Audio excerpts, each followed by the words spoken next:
So a while ago, Charlotte Holcroft devised a tag video, which I thoroughly enjoyed being part of, where she posted 10 very personal, very private, and rather invasive questions, if I'm being quite honest. And whilst we answered those questions, hopefully we had a little bit of fun along the way and you got to know us on a different level. I mean, it was personal down to the personal core. So I'm hoping to do something a little bit similar today. I have posted 15 questions and I am asking you to tag your favorite YouTubers to be a part of this tag video, and they will hopefully answer 10 of the 15 questions that are most relevant to them. So if you're wanting to know the secrets, the lies, the confessions of a beauty YouTuber, I have tagged some of my favorite creators below. Definitely tag yours in the comment section. I'm going to get on doing what they will be doing shortly and answering 10 of these 15 questions. Let's get personal. There are so many pet peeves in this video and you will very quickly understand how many things truly annoy me. So, first question. Which beauty trends do you secretly hate but see everyone doing? So I have 3 that I want to mention. So let's go down the TikTok route first. Everyone on TikTok glows about a product and then it goes viral and everyone's talking about the same product and there is not one thing they say about these products that is negative. Please, TikTok, let's get into 2026 and start saying what's actually wrong with a product as well as what's right with it. That really, really annoys me because I'm a consumer and I've wasted a lot of money buying these things that actually turn out to be tat. Second thing that I really don't like, the tapping that seems to be going on. I don't know why. Are we an ASMR channel suddenly? I do love ASMR, but tapping just irritates me. It's like somebody breathing really loudly when they're sat next to me and I'm trying to concentrate. Like, please stop, please. Please stop. On another note, the third thing, those little microphones, which are great if you pin them on your top, but what is the purpose of holding them right here? I mean, I've not gone into this trend. I think it looks very, very silly. I think we're going to look back in 10 years' time and think, what on earth were these people doing? Why were they holding a tiny little microphone in their hands here when that microphone is meant to be clipped onto your top? I don't know. I don't think it's great. Each to their own. You know, you have the right to do whatever you want. It's your channel, it's your life. People follow you or they don't. But that is a trend that really, it offends me. It really does. I just don't like it. Please, I switch off straight away as soon as they bring these little tiny microphones out with a little fluffy thing on the top. It looks like a Fraggle. Please stop. Question number 2, have you ever given a product a positive review and then changed your mind? Or have you purposefully lied about a product, told everybody to go out and buy it, and really it was awful? So to the second, no, I have not. I need you all to trust me and I would never do that. I would never lie about a product in order for you all to be tricked. That you then go out and buy it and you find out it's rubbish and then you never believe anything I say ever again. So really not for me. However, I have given products positive reviews and then changed my mind. I have done some I've changed my mind videos where I've gone into why I've changed my mind, why these products now work for me or why these products now don't work for me when they initially did. The one that really sticks to mind, which I haven't mentioned, I haven't actually put that in a video, in a I've changed my mind video, is the Givenchy Prism Libre loose powder. Now, the original loose powder was unreal, absolutely phenomenal. Airbrushing, smoothing, non-drying, it color corrected, it just did absolutely everything apart from set the makeup for an extremely long amount of time. It wasn't really a setting powder, it was more of a finishing powder, but I loved it, absolutely loved it. And then they had to reformulate and I reviewed it and I actually didn't think it was bad. What other people were saying was that the Givenchy Prism Libre loose powder reformulation was like dusting a glitter ball underneath your eyes. And that wasn't my experience at first, but hadn't shaken the product. So as soon as the product was, I would say, about a third empty, all of the glitter started to come through, and in abundance. And I understood what people were saying right at the beginning when they were reviewing it. Now, it may be that the glitter of theirs was right on the surface. It may be that the glitter of mine was halfway down. I'm not quite sure. But yes, definitely changed my mind on that one. This next question may get me in a little bit of trouble, but hey ho, I might get searched at airports forevermore. Now, what is the weirdest thing you've ever kept in your makeup bag? Now, I don't think this is weird. I really don't. In fact, this may be in my bag now. I don't think my bag's here, otherwise I'd show it you. I have a cotton reel, and it's got a needle in the cotton reel, sort of like, you know, within the strands to keep it in place. And the reason I keep that is because I was going to an event and the bottom of my trousers had started to come down. So I needed to take this cotton and a needle with me so that I could do a little bit of repair work while I was on my way to this event. And then it just stayed in my makeup bag. It stayed in my handbag. And I have so many uses for this string and this needle. Mostly the needle. So if you're out and you can't get into a muffin from Marks and Spencer's, I'm being very specific here, but this is when I last used it. When you can't open the packaging because it's vacuum sealed and you just can't do it. The little needle, pierce it, slide it. It's like a pair of scissors. I could take this on an aircraft. It would not show up in the luggage, in the little, you know, X-ray machine. Anybody comes on board that is a nasty person that needs to be taken out, my needle. I've thought this through. Honestly, I've really thought this through, and now I'm going to get stopped at every single security in the world. Next question. What is the most asked question or most frequent comment in the comment section? I mean, this could be another one that really gets on my nerves. Generally, the comment that I get the most is, when's your mum back on? Has your mum tried this? When's she coming back to tell us her opinion on this? Does she like this product? Does it wear well on her skin? Because I'm closer to her age, so I would prefer her opinion rather than yours.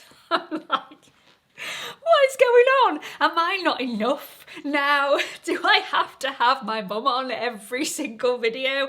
I love having my mum on, by the way. She's like my best bud in the entire world. And my dad, actually. I really love my dad, although he hasn't been on this channel for obvious reasons. He doesn't do skincare and makeup. He's from that generation that just doesn't care.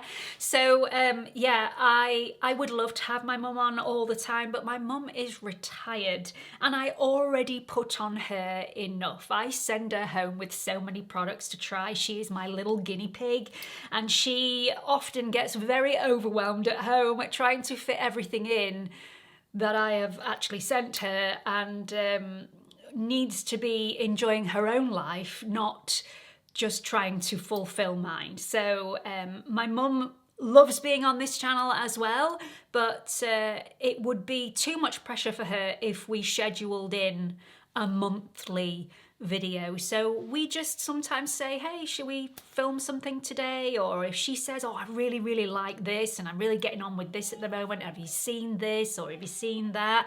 Then I'll say, well, why don't we do a video about that? So yeah, my mum does try a lot of things. Rest assured, she will be on soon.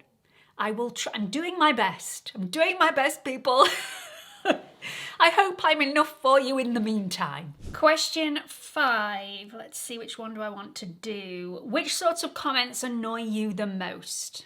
Okay, so I welcome all comments in the comment section. I really like the engagement. I like getting to know you all. I like to know your opinions. But the comments that really upset me are the ones that are like, sell, another sponsored post. Because if you have followed me for a really long time, you will know that is just not my bag. That really isn't. Also, people that saying, well, you're paid to sell this to us. I'm not paid to sell anything to anybody. I am paid to give you my opinion, and that's how I like to do all of my YouTube videos, whether they're sponsored or not. So I give you my opinion. I always welcome everybody else's comments in the comment section to make sure that we're all on the same page, or if you've got a different opinion, please add it in the comment section just for a more well-rounded view. But yeah, I don't really like those sorts of comments, but I take them on the chin.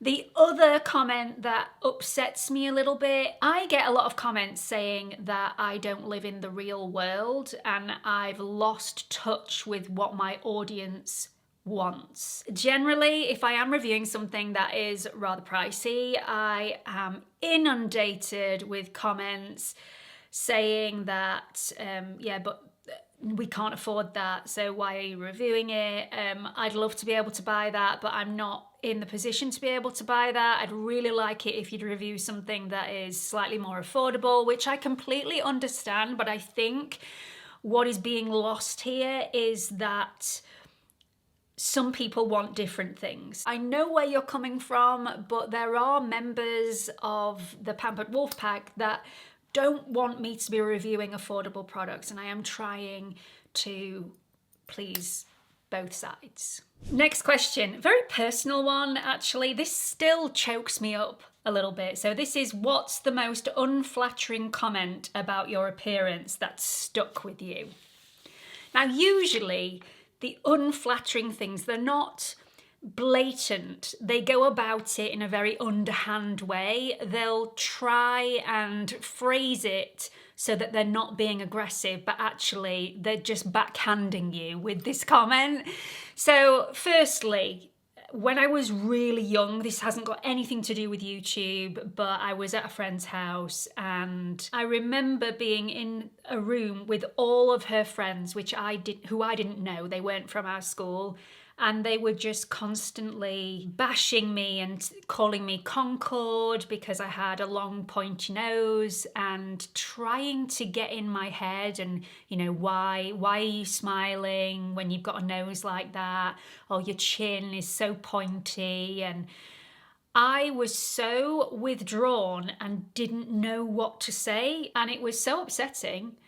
But being in this sort of environment, being on YouTube, you're obviously opening yourself up for a little bit of criticism. I still don't think that people should be able to be unkind. I don't think that should be allowed. And some people are very sneaky. I have had people say that I've got a really bulbous nose, but said it in a way that, can you show us how you contour your nose, because my nose is really big and bulbous like yours, and I think everybody else would like to know how to correct that. Did you need to tell me in that way that you thought that that was a good idea? Also, I've had people say I looked bald when I've had my hair scraped back. That was a regular one. I don't tend to mind. And it's only recently that I've come to realise that not all women are the same. I don't have a lot of female friends because I never really was into that trying to knock people down sort of business. I've never been a candle blower outer, I've always been a candle lighter. And recently, or in the past year and a half, I've been able to connect myself with so many women that are proper girls, wanting to celebrate people's achievements and not sit there and thinking, I wish that was me, or I wish they didn't have that. It's a new thing for me. So I've come to realise that not everybody's horrid. So I just discount the people that make nasty things. But yeah, the Concord comment, the bulbous nose, the baldness, they are the comments that have stuck with me, and I take around with me and carry them on my back.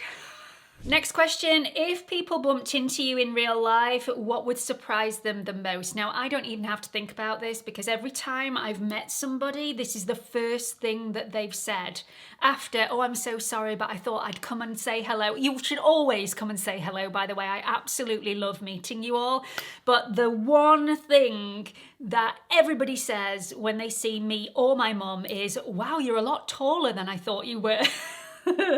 So actually, my mum is a lot taller than me, but for some reason, the way we sit when we're on camera, I don't know whether my mum slouches or whether she doesn't sit up straight, whether I sit further forward than she does.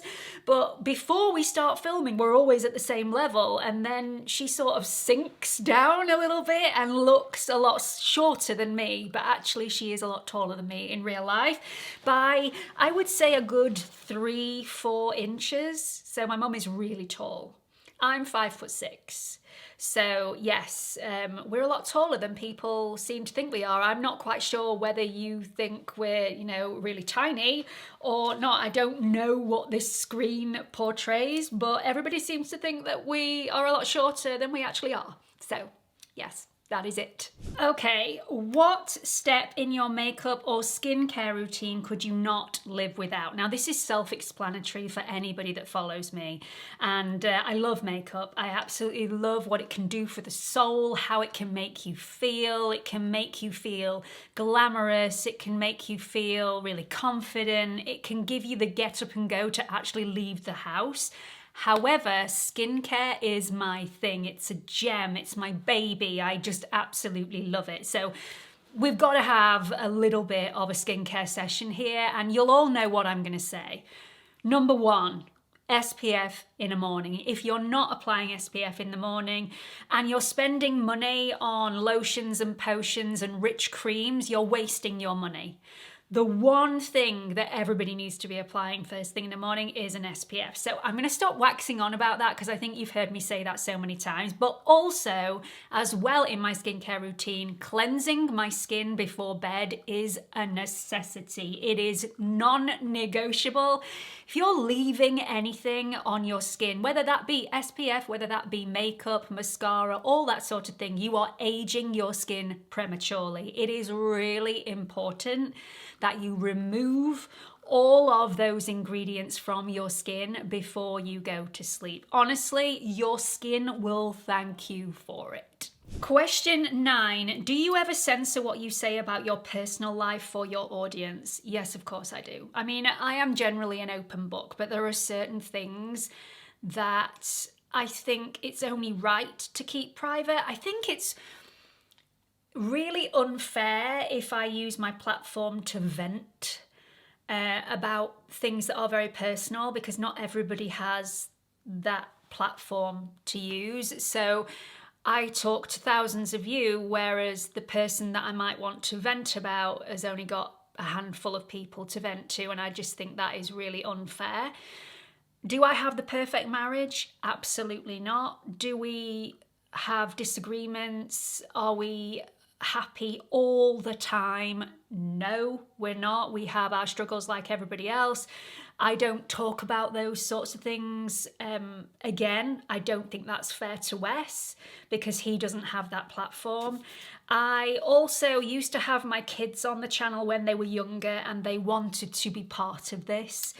Now they do not want to be part of this, so I try not to mention them in a personal way when I'm on my channel because they get ribbed about it at school, and yeah, it's just that sort of growing up sort of stuff. So you may check my channel and try and find some of the videos I've done with my kids previously, and they're not there anymore. They are there, but they're listed as private now rather than public because, yeah, my kids asked me to do that, and I am always gonna support them first. Yeah, it's fair that I do censor some things. I never lie, but I do censor some things that I say because they're nobody else's business but my own. Final question for me out of the 15 questions. What's your biggest YouTube regret?